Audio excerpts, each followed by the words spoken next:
नमस्कार। आज की इस चर्चा में हम सीधे 60 दिनों के इस चैलेंज के दूसरे दिन में गोता लगाने वाले हैं। आज का हमारा पूरा फोकस सिर्फ एक उस खूबी पर है जो कामयाब लोगों को बाकी पूरी दुनिया से एकदम अलग खड़ी कर देती है। मतलब अगर लक्ष्य की तरफ पहला कदम बढ़ा लिया है तो अब ये समझना बहुत जरूरी है कि ये लंबी रेस आखिर दौड़ी कैसे जाएगी। तो चलिए बिना किसी देरी के सीधे शुरू करते हैं। ओके, तो सबसे पहले ना इस बात को समझते हैं। दुनिया में एक बहुत बड़ा मिथक फैला हुआ है कि कामयाबी के लिए हर वक्त प्रेरित या मोटिवेटेड रहना जरूरी है, लेकिन असलियत क्या है? प्रेरणा तो बस एक मेहमान की तरह है, कुछ पल के लिए आती है और हमारी भावनाओं के हिसाब से बदलती रहती है।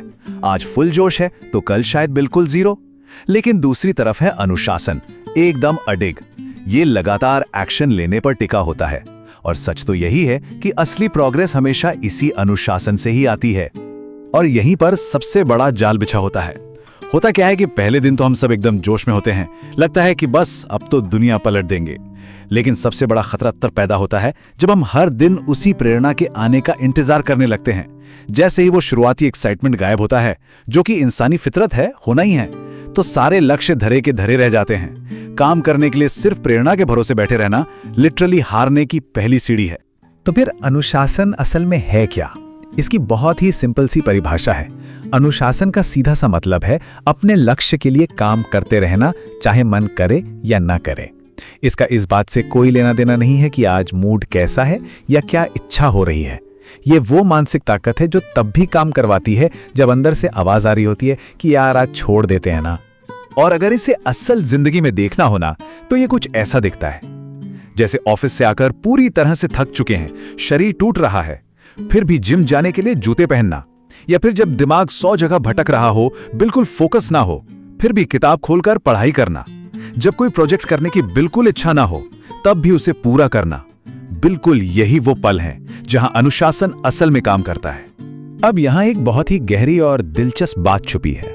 वो ये कि हमारी आज की भावनाएं हमारा कल तय नहीं करती। हमारा भविष्य पूरी तरह से तय होता है हमारी रोज की आदतों से। मतलब हमारी भावनाएं तो आती जाती रहेंगी मौसम की तरह, लेकिन हम हर दिन जो आदतें दोहराते हैं ना, वही हमारे भविष्य की पक्की नींव रखती हैं। तो इसका सबसे क्रूशियल पॉइंट क्या है? हमें एक ही दिन में कोई पहाड़ नहीं तोड़ना है। जरा इस 1% के रूल को देखिए।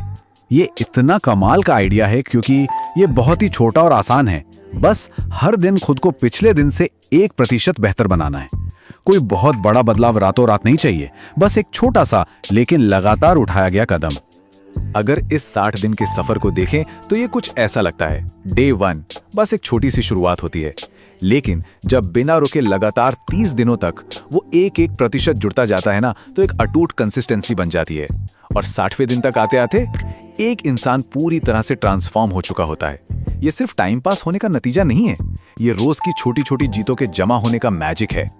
और जब हम इस अनुशासन को रोज जीते हैं तो अंदर से बहुत कुछ बदलता है। काम पूरा करने से कॉन्फिडेंस अपने आप आसमान छूने लगता है, खुद के लिए इज्जत बढ़ जाती है, बाहर के लोग हम पर ज्यादा भरोसा करने लगते हैं क्योंकि हम अपने वादे पूरे करते हैं। लेकिन सबसे बड़ी जीत क्या है पता है? हमारा खुद पर भरोसा। जब हम अपने ही बनाए रूल्स को रोज फॉलो करते हैं तो खुद पर जो विश्वास कायम होता है वो एकदम पत्थर की तरह पक्का हो जाता है। अच्छा, तो ये सब तो हो गई थ्योरी और साइकोलॉजी। अब आते हैं एक्शन प्लान पर। आज यानी दूसरे दिन के लिए हमारा टास्क आखिर है क्या? हमें सिर्फ और सिर्फ एक आदत चुननी है। जी हाँ, बस एक। 10 चीजें एक साथ शुरू करके दूसरे दिन ही थक जाने से अच्छा है कि सिर्फ एक छोटी सी आदत को अपनी दिनचर्या का पक्का हिस्सा बनाया जाए। और वो एक आदत क्या हो सकती है? या कुछ बहुत ही प्रैक्टिकल ऑप्शंस है, जैसे सुबह थोड़ा जल्दी उठने की आदत डालना, या रोज 30 मिनट कुछ अच्छा पढ़ना, 20 मिनट के लिए एक्सरसाइज करना, सोशल मीडिया का इस्तेमाल जानबूझकर थोड़ा कम कर देना, या फिर अपने गोल्स पर रोज थोड़ा काम करना। बस इनमें से कोई भी एक चीज चुननी है जो सही लगे। चलिए अब देखते हैं कि ये सब आगे कैसे जुड़ता है।